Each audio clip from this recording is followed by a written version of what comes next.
9 students fled into a frozen void. Without shoes or coats, something tore their tent from the inside and waited in the dark. Their tongues were gone, and their bones were crushed. Discover the secret the mountain tried to bury in the deep snow. The knife blade screams through the canvas. It is a jagged silver tooth biting into the dark. Cold air rushes in like a physical blow, slamming into lungs and extinguishing the last warmth of human life. Black satin sky hangs over the slope. There is no time for boots. There is no time for coats. 10 fingers claw at the frozen earth, dragging a shivering body through the jagged exit and into the void. The wind is a chorus of dying gods. It shreds the silence and carries away the scent of sweat and fear. Behind them, the tent collapses like a lung that has forgotten how to breathe in the storm. Snow becomes shards of broken glass. It cuts through wool socks and bites into bare heels. Each step is a dull thud against the permafrost. The darkness is absolute, broken only by the frantic white beams of a single failing flashlight. Pressure builds in the ears. It is a low, vibrating hum that shakes the marrow inside the bones. It is the sound of the mountain speaking. It is the sound of something ancient waking up beneath the white sheets of ice. They run toward the tree line. The forest is a jagged row of spears waiting in the distance. Gravity pulls them down the slope, away from the only shelter they have ever known, into the embrace of the waiting valley. One hiker stumbles, his knees striking the jagged crust of the drift. He does not scream, because the cold has already stolen his voice. He looks back at the ridge and sees a shadow that should not exist in nature. The shadow stands where the tent once rose. It does not move. It does not breathe. It simply watches as the 9 small sparks of life flicker and begin to fade against the vast and indifferent heart of the mountain. How did the night of songs and laughter end with a blade through the wall and a flight into the freezing mouth of the unknown? The Ascent of Nine begins with a song. It is 1959, and the air carries the metallic scent of pine and fresh snow. They move like a single organism through the foothills of the Urals. Bright red hats and heavy canvas rucksacks dot the white landscape. Their skis cut clean lines through the powder. Gore Dyat, love leads the way. With a compass and a map held in a gloved hand, laughter echoes against the dark trunks of the Siberian pines.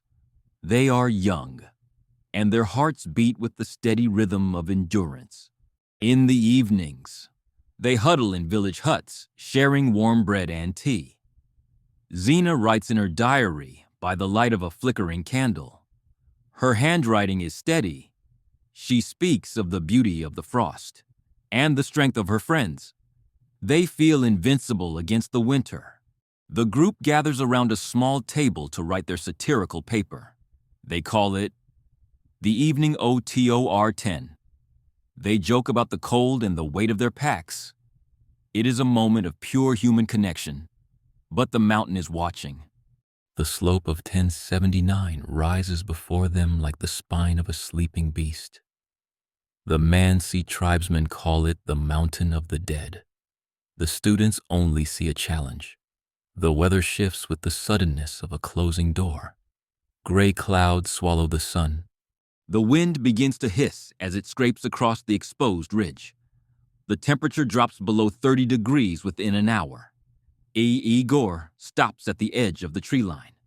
The forest offers safety and fire, but the ridge above is the direct path. He looks at his watch. He looks at the swirling snow. Pride is a heavy weight. He gives the order to climb. They leave the protection of the trees behind. Every step upward is a step away from the living world. The snow grows deeper, and the wind becomes a physical wall. They reach the middle of the barren slope. There is no wood for a fire here. There is only the rock and the ice. DYAT Love decides to pitch the tent on the open incline. It is a fatal choice. They hammer the wooden stakes into the frozen crust. The canvas flaps violently, like the wings of a trapped bird.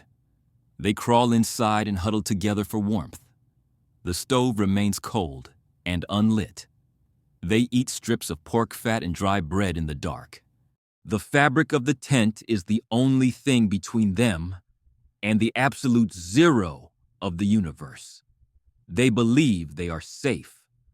Outside, the wind begins to scream in a frequency that bypasses the ears and vibrates in the teeth. The mountain is no longer sleeping. It is exhaling a breath of ice that will last forever. The hubris of the young is a fragile shield. They lie in their sleeping bags listening to the storm. They do not know that the clock has already stopped for every one of them. How could a group of seasoned hikers choose the wind over the woods? Why did they drive their stakes into the heart of a graveyard? The answers are buried beneath a mountain of silence. The mountain slope is a vertical desert of white iron. 9 figures stumble through the knee-deep drifts toward the dark smudge of the tree line. The wind is a razor that peels the skin from their faces. They reach the ancient cedar tree 1 mile down the ridge. It stands like a sentinel of the underworld. Its frozen branches groan under the weight of the gale. This is the place where their luck expires. The realization hits like a wave of black water. They cannot go back. The tent is a ghost lost in the blizzard high above. They are standing in the snow, in their socks and thin shirts. Igor, DYAT. Love watches the horizon, but there is no light. The cold is no longer a sensation. It is a predator eating their nerve endings. It turns their fingers into useless wooden pegs that cannot feel. Doroshenko and Krivonishchenko kneel beneath the cedar. Their breaths come in shallow, ragged gasps. They try to strike a spark with trembling hands. The wood is wet, and the wind is a cruel giant. A small fire flickers into life. It is a pathetic orange eye in the kingdom of blue ice. They huddle around the flame, but it provides no warmth. The heat is stolen by the air before it reaches them. Their hands are white and marble hard. They do not feel the fire burning their skin as they reach into the embers. The smell of singed hair and scorched flesh mixes with the ozone of the storm. Death arrives quietly for the first 2. Hypothermia is a seductive sleep that whispers of warm rooms and soft beds. Their eyes roll back as the frost settles on their open pupils, like tiny white diamonds.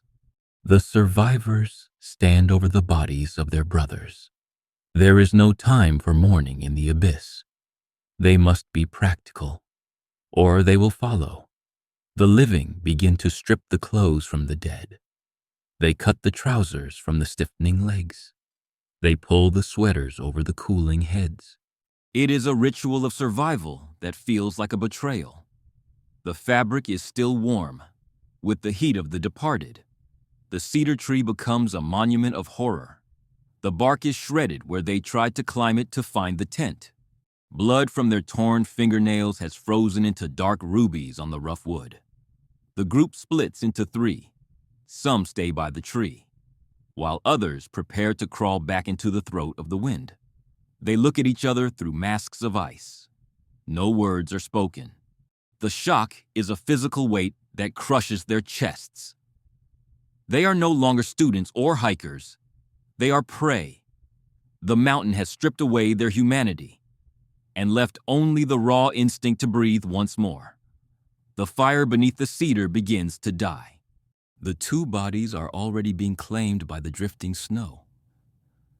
The remaining 7 turn their faces toward the darkness of the ravine or the climb.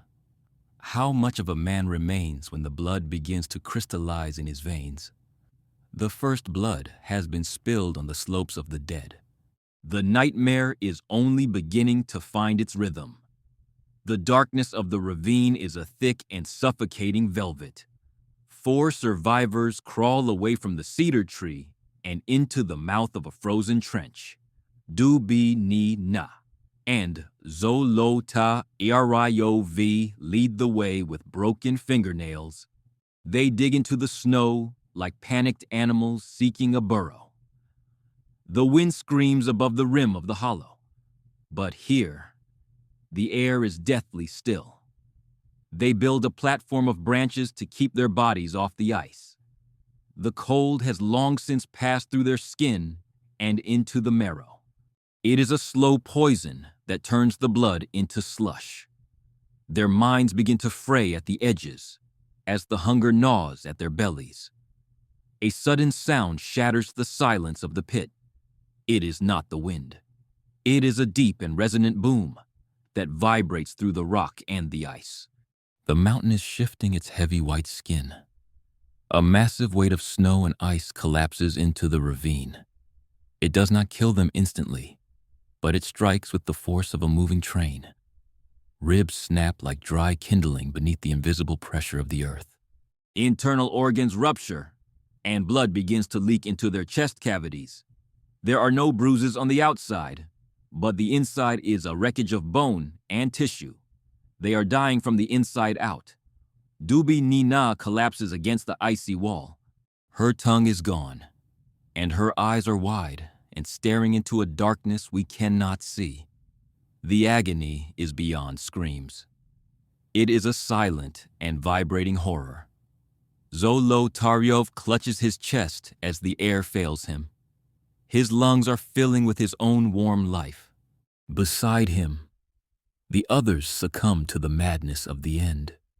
The brain begins to fire in chaotic bursts. The phenomenon of the phantom heat takes hold of their dying nerves. They feel as though they are burning in a furnace. They tear at their meager clothes with frantic and trembling hands. They cast away their hats and jackets in a final act of biological desperation. They stand nearly naked in the -0 air while their hearts slow to a crawl. The white world begins to turn black. The ravine becomes a tomb of shadow and ice. The internal bleeding creates a strange and terrible calm. They are drifting into a dream where the mountain is a mother and the snow is a blanket.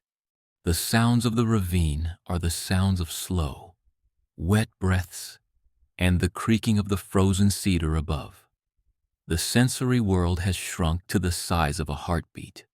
One by one, that beat stops. They lie in a pile of tangled limbs and frozen fabric. The snow begins to fall again and fills the trench with a cold and heavy dust. They are disappearing into the geography of the Urals. How does a human spirit endure the moment when the body turns into a cage of broken iron? The agony in the ravine is a secret, kept by the frost and the indifferent stars above. The descent is complete. They have reached the bottom of the world. Now there is only the silence of the deep snow, and the long wait for a spring that will never come for them. The fire at the cedar tree flickers one last time and vanishes into the ash. Gore Dyat. Love stands up with legs that feel like heavy pillars of lead. He looks up at the ridge, where the tent sits. 3 of them turn their backs on the dead. Igor and Zena and Rust and begin the final climb. They do not speak, because their tongues are thick and frozen blocks of wood in their mouths. The mountain slope is a vertical ocean of white dust. Every step forward is a battle against a giant that wants to push them down. The wind is no longer a sound, but a physical weight. Rustem Slobodin moves with the rhythmic and mechanical stagger. His brain is a flickering lamp in a vast hallway of shadows. A small crack in his skull leaks heat into the freezing air of the night. He falls first. His face strikes the jagged crust of the snow.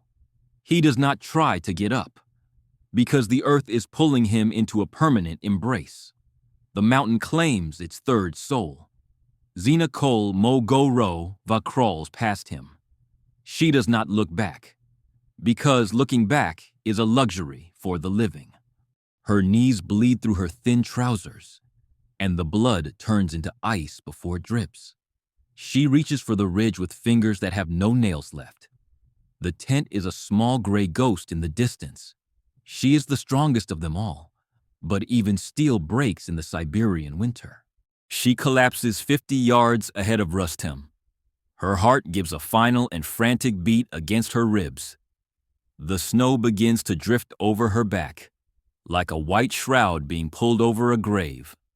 Igor Dyat Love is the last one moving. He is the captain of a sinking ship of ice. He drags his body toward the summit, using only the raw power of his will and his rage. He stops 300 yards from the goal. He turns over on his back to look at the stars one last time. They are cold and in different diamonds, scattered across a void that does not care. The human chain of hope is broken into 3 distinct pieces. They lie in a straight line pointing toward the life they lost. The distance between them is measured in blood and final breaths. The heartbeat on the audio track of the world slows down. 1 beat for the cold, 1 beat for the wind, 1 beat for the silence that will last for 1,000 years in the Urals. His lungs fill with the crystal air until they turn to stone. The shivering stops, and the strange warmth begins to spread through his chest. It is the final lie of the freezing mind. Igor, Dyat. Love closes his eyes, and the mountain becomes silent. The storm continues to howl, but there is no one left to hear it. The ridge is empty, and the tent is a tomb. How did the brightest and the bravest end up as frozen statues on a hill that has no name for mercy? The line of bodies is the only map left of their final agony. The spring sun of 1959 rises over the Urals with a cruel and blinding clarity. It does not bring warmth, but it reveals the secrets buried beneath the white skin of the world. The searchers move across the slope like slow black ants. They find the tent first. It is a shredded canvas lung collapsed against the stone. The belongings of the dead are still inside. They find the first 5 bodies in the thaw. Igor and Xena and the others are frozen into the earth. Their skin is the color of old copper or burnt brick from the mountain sun. Months pass before the snow in the ravine gives up its heavy burden. The final 4 are found beneath 13 feet of ice. They are huddled together in a stream that has washed away their eyes. The autopsies are performed in a small room filled with the scent of formaldehyde and cold iron. The doctors find the broken ribs and the fractured skulls. They find the missing tongues and the silence. The official file is closed with a single terrifying sentence. It speaks of an elemental force that the hikers were unable to overcome. The words are a shroud draped over a mystery. The hikers are buried in stone and soil while the world moves on. Their photos are etched into granite monuments, where they remain forever young and forever smiling. They are frozen in 1959. The mountain of the dead remains silent. The wind still whistles through the cedar tree, and the snow still fills the ravine. The geography of the Urals has swallowed their final screams. The legacy is a collection of grainy black and white photographs. We see them laughing in the woods. We see them huddling in the tent. We see the last moment of their innocence. What is the price of the unknown? We search for monsters, or secret weapons, or aliens to explain the horror. But the mountain is simpler and much more patient than our imagination. The truth is a hollow space where 9 lives used to be. It is the sound of a tent flapping in a void. It is the sight of footprints ending in the middle of a white desert. We look at the mountain and we see our own fragility. We are only a thin layer of cloth and a few degrees of heat away from the abyss. The mountain does not hate us. The mountain does not even know we are there. It is a giant made of stone and time. It breathes ice and exhales silence. The hikers are part of the stone now. The legacy of the DYAT Love Group is not a solution, but a question. It is a question that echoes in every gust of wind on the ridge. Why did they run into the dark? They have become the ghosts of the high peaks. They are the patron saints of the lost and the cold. Their journey ended on the slope, but their story has no finish line.